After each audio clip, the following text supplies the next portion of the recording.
அடுத்தவனுக்கு அநீதி இழைத்து விட்டால்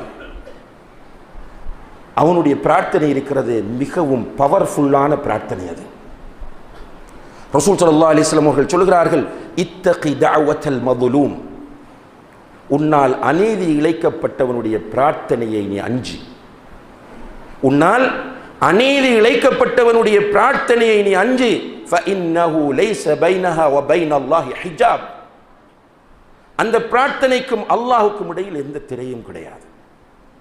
அனுபவிப்பீர்கள், நானும் அனுபவிப்பேன்.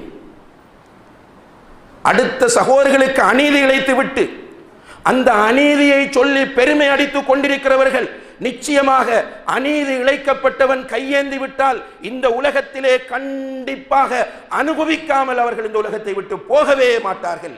இதை நான் கற்பனையாக சொல்லவில்லை. புகாரியிலே ஒரு சம்பவம் வருகிறது. உமர் ரலியல்லாஹு அன்ஹு அவர்களுடைய காலத்திலே சஅத் இப்னு அபி வக்காஸ் ரலியல்லாஹு அன்ஹு அவர்களை உமர் ரலியல்லாஹு அன்ஹு அவர்கள் கூஃபாவுக்கு கவர்னராக நியமித்திருந்தார்கள்.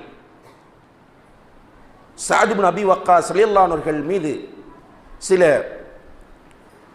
மொட்டை கம்ப்ளைண்ட்கள் உமர் ரலியல்லாஹு அன்ஹு அவர்களுக்கு வருகிறது. நம்முடைய ஊரில் நம்ம மொட்டை கடிதம் என்று சொல்லுவோமே, அப்படியான கம்ப்ளைண்ட்ஸ் உமர் ரலியல்லாஹு அன்ஹு அவர்களுக்கு மதீனாவுக்கு வருகிறது. உமர் ரலியல்லாஹு அன்ஹு அவர்கள் உடனே ஒரு டீமை, ஒரு குழுவை போட்டு கூஃபாவுக்கு அனுப்புகிறார்கள். அந்த குழு ஒவ்வொரு பள்ளியாக போய் விசாரிக்கிறது. எல்லோரும் நல்லதையே சொல்லுகிறார்கள். ஒரு பள்ளியிலே போய் விசாரிக்கும் போது உசாமத் இப்னு கதாதா என்பவர் எழுந்து அபி வக்காஸ் ரலியல்லாஹு அன்ஹு அவர்கள் மீது நிறைய அவதூறுகளை சொல்லுகிறார். இவர் நியாயமாக நடக்க மாட்டார், இவர் நீதியாக தீர்ப்பு சொல்ல மாட்டார், இவர் அப்படி இருக்கிறார் இப்படி இருக்கிறார் என்றெல்லாம் சொல்லுகிறார். ஒரு கவர்னர் எவ்வளவோ தியாகம் செய்து கஷ்டப்பட்டு அந்த பணி அவர் செய்து கொண்டிருக்கிறார். அப்படி இருக்கும்போது அவர் மீது சுமத்தப்பட்ட இந்த அவதூறுகளை அவரால் அந்த நேரத்தில் பொறுத்து கொள்ள முடியவில்லை.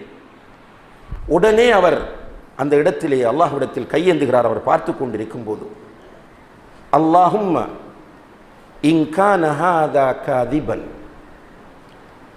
யா அல்லாஹ், இவர் சொல்வது பொய்யாக இருந்தால் ஃபஅத்தில் உம்ரஹு, இவருடைய ஆயுளை நீ நீடித்து விடு.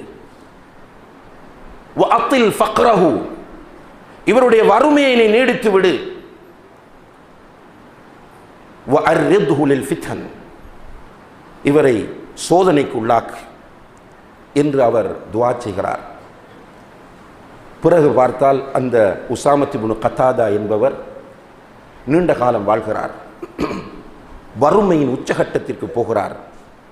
கடைசியிலே சின்ன பிள்ளைகள் எல்லாம் அவரை கேவலப்படுத்தக்கூடிய நிலைக்கு அவருடைய நிலை மாறியது என்பதை இமாம் புகாரி ரஹ்மஹுல்லா அவர்கள் தன்னுடைய சஹீஹுல் புகாரியிலே பதிவு செய்திருக்கிறார்கள்.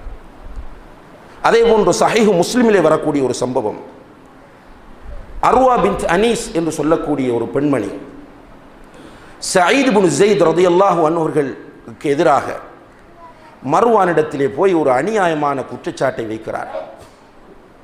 என்னுடைய நிலத்தை சயீத் இப்னு ஸைத் அபகரித்து விட்டார் என்று சொல்கிறார்.